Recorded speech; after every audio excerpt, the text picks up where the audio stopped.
নেদারল্যান্ডের আমস্টারডামে শুরু হলো টিউলিপ বিক্রির কার্যক্রম। বার্ষিক এই আয়োজনে এবার বাড়তি আমেজ যোগ করেছে আমস্টারডাম প্রতিষ্ঠার ৭৫০ বছর পূর্তি। রং বেরঙের টিউলিপের টানে ফুলপ্রেমীদের ঢল নামে মিউজাপ্লেন স্কোয়ারে।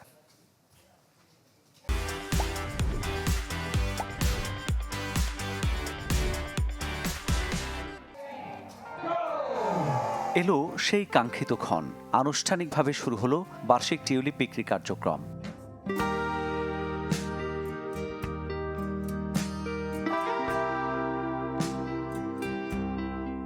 এ উপলক্ষে নেদারল্যান্ডসের মিউজাপ্লেন স্কোয়ারে নামে জনতার ঢল।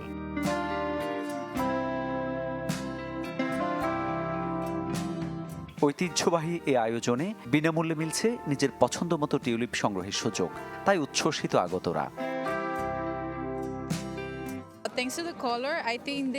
রঙের জন্য ধন্যবাদ। ফুলগুলো জীবন এবং আনন্দের প্রতিনিধিত্ব করে।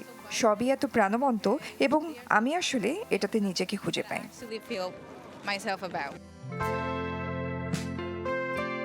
আমস্টারডাম প্রতিষ্ঠার ৭৫০ বছর পূর্ণ হচ্ছে এবার, তাই অন্যান্য বছরের তুলনায় আবেদনও বেশি। উদ্যোক্তারা বলছেন, ফুলপ্রেমীদের হাতে টিউলিপ পৌঁছে দিতেই এই চেষ্টা।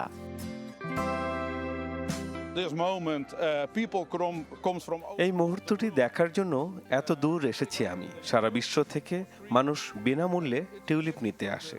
এটি নেদারল্যান্ডসের সমস্ত টিউলিপ চাষিদের ঋতুর শুরু উদযাপনের জন্য একটি উপহার।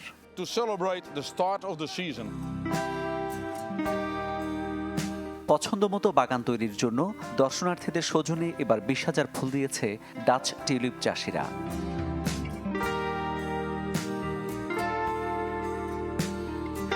মামুন উর রশিদ, চ্যানেল 24।